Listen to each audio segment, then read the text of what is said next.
গণ অভ্যুত্থানের মুখে পদত্যাগ করা শেখ হাসিনার সরকারের শাসনামলে কতিপয় অসাধু ব্যবসায়ী ও প্রভাবশালী ব্যক্তিরা নামে বেনামে কত টাকা ঋণ আত্মসাৎ করেছে তার হিসাব করা হচ্ছে বলে জানিয়েছেন সরকার প্রধান ডক্টর মোহাম্মদ ইউনূস। বুধবার প্রধান উপদেষ্টার প্রেস উইং থেকে পাঠানো এক সংবাদ বিজ্ঞপ্তিতে এই তথ্য জানানো হয়। এতে বলা হয়, কিছু অসাধু ব্যবসায়ী ও প্রভাবশালী ব্যক্তিরা সাম্প্রতিক বছরগুলোতে ব্যাংকিং খাতে ব্যাপক দুর্নীতি ও প্রতারণার মাধ্যমে নামে বেনামে বিপুল পরিমাণের অর্থ আত্মসাৎ করেছেন এবং তা বিদেশে পাচার করেছেন, যার সঠিক পরিমাণ নির্ণয়ের কাজ চলমান।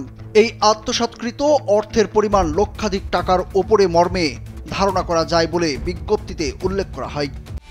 একমাত্র ওয়ালটন এসি দিচ্ছে 1 বছরের রিপ্লেসমেন্ট গ্যারান্টি এবং কম্প্রেসরের 10 বছরের গ্যারান্টি। প্রভাবশালীদের নাম উল্লেখ না করে বিজ্ঞপ্তিতে বলা হয়, এই ধরনের দুর্নীতি ও অর্থ পাচারের সঙ্গে সংশ্লিষ্ট ব্যাংক ও আর্থিক প্রতিষ্ঠানসমূহে ইতিমধ্যেই সংস্কার কার্যক্রম শুরু হয়েছে। এরই মধ্যে অনেক ব্যাংকের পরিশোধগুলো পুনর্বণ্টন করা হয়েছে। অবশিষ্ট ব্যাংক ও আর্থিক প্রতিষ্ঠানসমূহে সংস্কার কার্যক্রম শুরু হবে। নতুন ব্যবস্থাপনা কর্তৃপক্ষের মাধ্যমে আত্মসাৎকৃত এসব অর্থের প্রকৃত তথ্য সংগ্রহ করা হবে এবং তাদের মাধ্যমে আত্মসাৎকৃত অর্থের প্রকৃত পরিমাণ নির্ণয়ের লক্ষ্যে অডিট কার্যক্রম শুরু করা হবে।